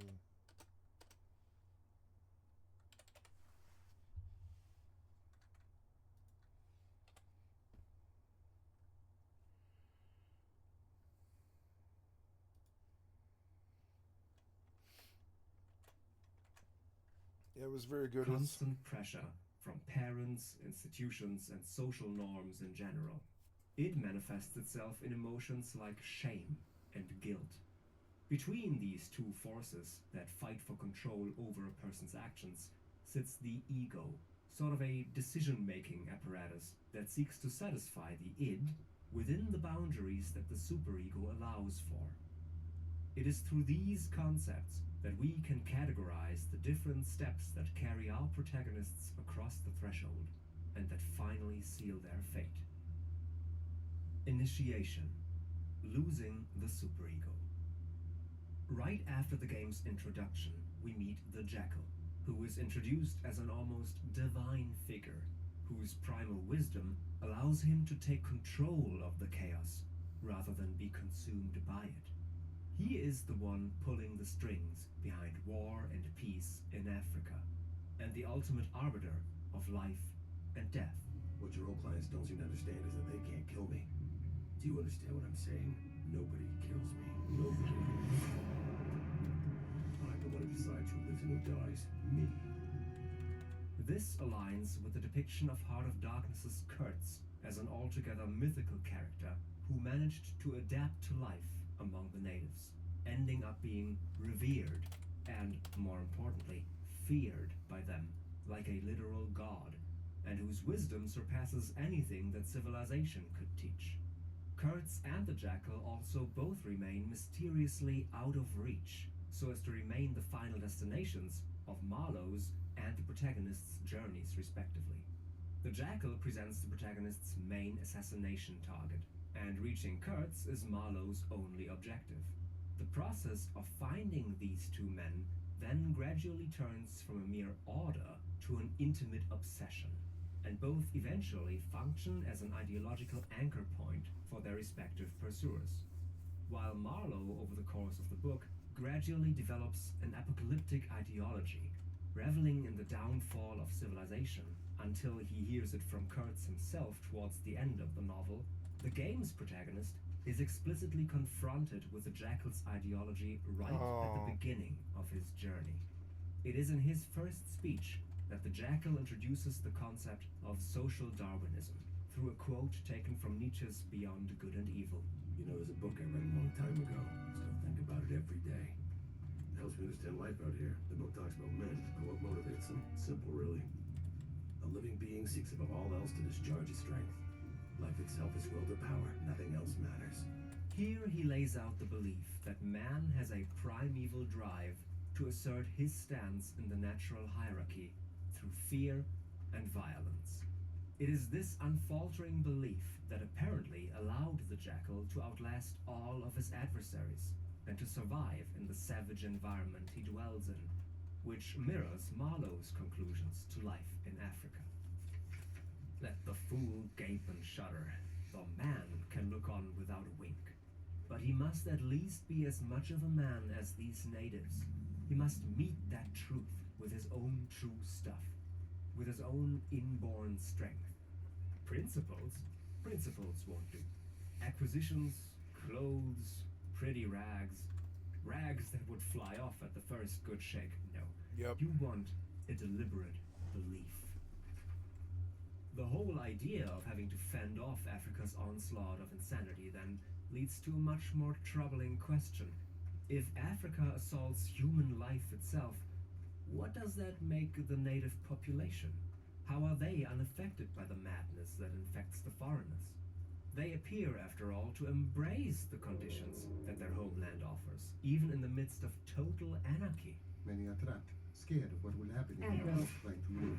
There are others who have chosen to stay. Are they all divine beings, just as Kurtz and the Jackal? The novel offers two answers to this question. One is the understanding that the natives are barely even human at all, and resemble the foreigners only by the most basic definition of humanity. Since Far Cry 2 can obviously not indulge this ideology openly, they opt for the alternative answer that the novel provides. Of course, you may be too much of a fool to go wrong, too dull even to know you are being assaulted by the power of darkness. I take it no fool ever made a bargain for his soul with the devil? The fool is too much of a fool, or the devil too much of a devil. Everyone's trying to find a way out of the country. Only fools stay. Hey, fools and cab drivers. Both answers share a common denominator in the concept of mental capacity. The core difference between Western foreigners and African natives, the game and novel tell us, is that the Westerners have developed a reliance on rational thought that makes them vulnerable to the influence of the other, while the natives' understanding of the world must be so far removed from ours that they could never become the target of Africa's corruption in the first place. The Jackal's proposed ideology is therefore presented as necessary for an intelligent person to navigate Hurry, the my spaces friend! Move of the with haste! In order for our rich lager to taste more like beer and less like stew, hops are needed to make the brew. Watch your back. Hurry, my friend! Move with haste! In order for our rich lager to taste more like beer and less like stew, hops are needed to make the brew. Hops. I just sold a bunch of hops, damn it. Well, I guess I could go back and unsell, or I could just get more hops, I suppose. Damn it, that's across the zone, too. You won't sell me anything? Hurry, my friend! Move with haste! In order for our rich lager to taste more like beer and less like stew, hops are needed to make the brew. No, I'll drop this one again. The mercenaries wanted to rather come back to that one. Be good. Hurry, my friend! Move with haste! In order for our rich lager to taste more like beer and less like stew, hops are needed to make the brew. Damn it. Alright, well, it's fine. Moving around this zone doesn't bother me, really.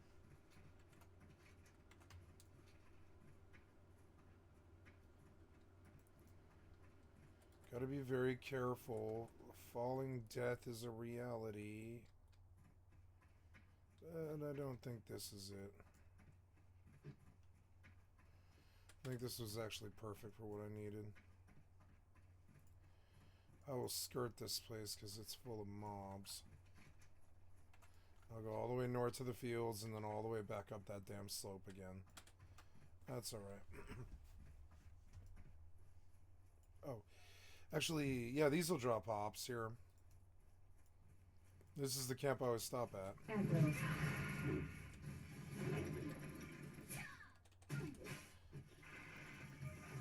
Yeah, yep, hey, cool, I didn't have to go very far. That's good.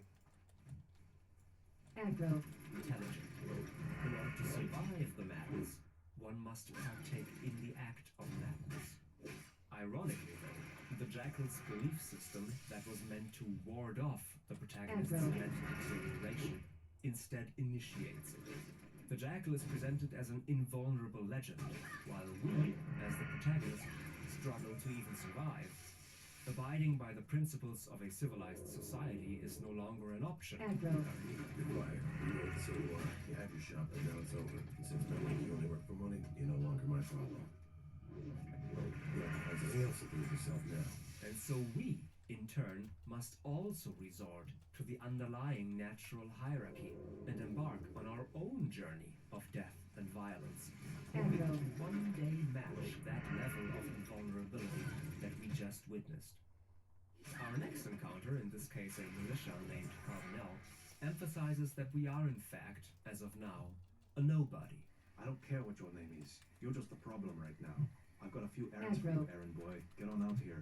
Try not to get distracted between the door and the car. You look like you're gonna drop dead any second. This contrast between legend and nobody sets up the next step in the ideology of natural hierarchy in the form of the game's reputation system, where just like in Heart of Darkness, our authority and power is not determined by social ranks and institutional badges, but by our notoriety for the fear we are capable to instill.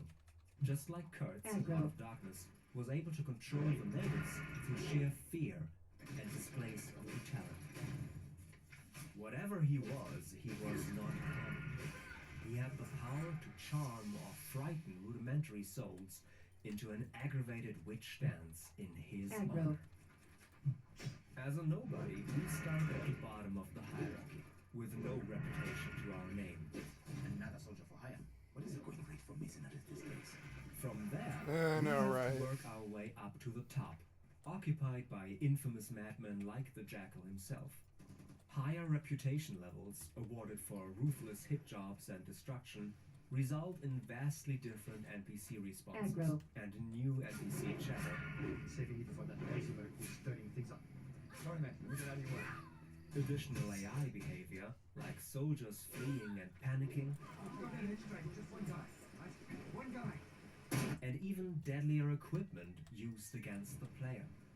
By completing missions, our reputation level inevitably rises, and with it, the body count. As the protagonist adopts the Jackal's belief system, his drive to kill takes over, while feelings of guilt are no longer applicable. Where there is no civilization and no social contract, there is no superego. Indifference, surrendering the ego. And then I saw the station, these men strolling aimlessly about in the sunshine of the yard. I asked myself sometimes what it all meant. They wandered here and there, with their absurd long staves in their hands like a lot of faithless pilgrims, bewitched inside a rotten fence. The word ivory in the air was whispered, was sighed. You would think they were praying to it. Just like ivory consumes the minds of the colonists in the novel, all that motivates Far Cry 2's mercenaries is diamonds. They, just like ivory, represent the Westerners' distraction of the mind, a fixation that not only leaves their defense open for corruption, but that triggers the aggression and infighting which slowly dissolves the underpinning structures of civilization. The only currency worth shit is rough diamonds. Don't accept paper money from anybody. I wouldn't wipe my ass with it. This is even underlined through cases of I wouldn't wipe diamonds my ass that can with be it. unearthed across the country, always conveniently distracting the player by stopping them in their tracks with the ever-present tracker signal lighting up. Okay, guys. We are 11 hours and 58 minutes into the stream. I'm going to stop it here. It has been a wonderful session. I reached level 17. This is the furthest I've been, I think. Definitely. And I'm doing the best. And we'll keep going further. Seem to be in a pretty good place quest-wise and all that.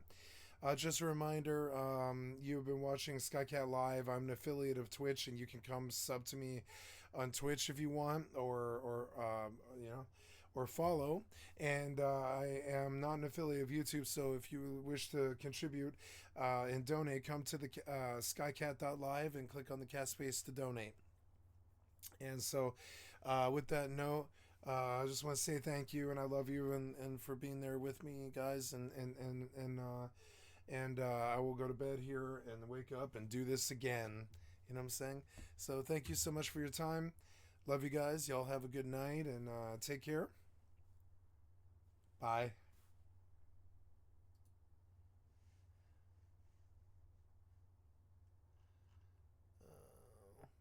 My YouTube keeps stopping. It's so annoying. My YouTube keeps stopping.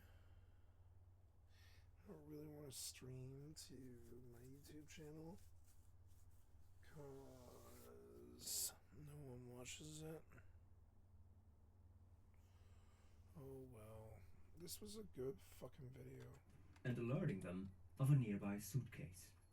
Diamonds, being the only currency in the game, quite literally dominate all mechanics, as they allow the purchasing of better, more reliable and more accurate weaponry, improved vehicles, armor, and even healing capabilities. Since there is no character level system in the game that might grant skills in exchange for experience, diamonds are the only avenue to keep up with the increasingly tough enemy encounters, and thus drive the player's actions entirely. Diamonds and ivory therefore also present the driving force behind the actions of the Jackal in Far Cry 2 and his Heart of Darkness equivalent of Kurtz. Both are fueled by greed, yet neither of them amasses their wealth for any reason other than fame, or rather infamy. Kurtz doesn't want to do anything with the ivory he manically accumulates, and the Jackal doesn't intend to leave the country either. They only do what they're doing out of habit, because they cannot escape the vicious cycle of savagery. For them, there is no more life outside Africa worth working towards. He hated all this, and somehow he couldn't get away. When I had a chance, I begged him to try and leave while there was time. I offered to go back with him, and he would say yes. And then he would remain, go off on another ivory hunt, disappear for weeks, forget himself amongst these people, forget himself, you know. To them, greed was just the catalyst to the realization that there is no sense to anything in life, and that So today we're taking a look at how to increase your standing or reputation with different provinces in more